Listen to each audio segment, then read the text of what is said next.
emosional, si A ini menuntut alasan perceraian orang tuanya. Ya, alasan bapaknya itu bercerai, akhirnya bapaknya si A ini bercerita. Dia mengungkapkan semuanya, bahwa si A ini dulu lahir sungsang dan hampir mati, tapi diberi kesempatan hidup kembali oleh Allah. Harapannya si A ini akan menjadi anak yang lurus, tapi si A ini malah mengikuti jejak musyrik keluarga dari pihak ibunya ini.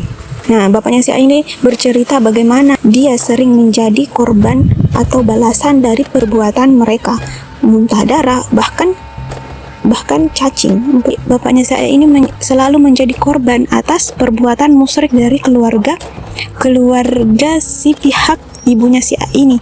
Mungkin itu salah satu alasan mengapa bapaknya si A ini bercerai dengan ibunya. Nah, karena dia tidak mau menjadi korban atau balasan terhadap perbuatan mereka itu. Nah, akhirnya si A ini memutuskan untuk bertaubat. Dia mau berubah, dia mau meninggalkan sesuatu yang musyrik itu, dan ia membuang batu putih itu ke sungai Banggawan Solo. Kan dia pernah diberikan pamannya batu putih yang kononnya dia bisa memberikan kekuatan, tapi dia karena dia mau bertobat, akhirnya dia buang ke sungai. Tapi malamnya setelah membuang batu itu, dia malah melihat sosok wanita bergigi taring muncul dan membuat si A ini kesurupan. Singkat cerita, si A ini sadar. Dia malah disudutkan oleh keluarganya sendiri, bahkan paman dan kakaknya si A ini menganggapnya sebagai pengkhianat karena dia sudah meninggalkan jejak dari pamannya ini, dan mereka menolak membantu si A ini lagi. Seperti halnya dia itu tidak mau berkaitan dengan si A ini lagi. Akhirnya si A ini memutuskan pergi dari rumahnya. Dia hanya diantar oleh ibunya sampai depan rumah karena kakak dan pamannya ini sudah marah, sudah menganggapnya sebagai pengkhianat. Nah, saat berpamitan, sosok kakek yang dulu si A ini lihat kembali muncul. Kakek yang pernah dia lihat meludahi mentimun di mana? Di lemari mbahnya itu. Dia melihat kembali saat dia mau berpamitan.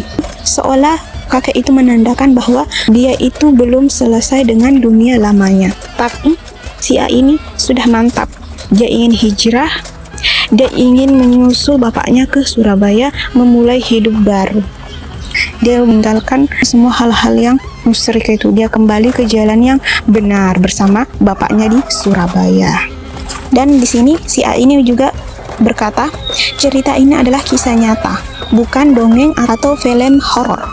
Ini adalah potongan hidup yang alami sendiri. Semoga bisa jadi pengingat bahwa ketika kita salah langkah, jalan untuk kembali mungkin sulit, tapi bukan tidak mungkin.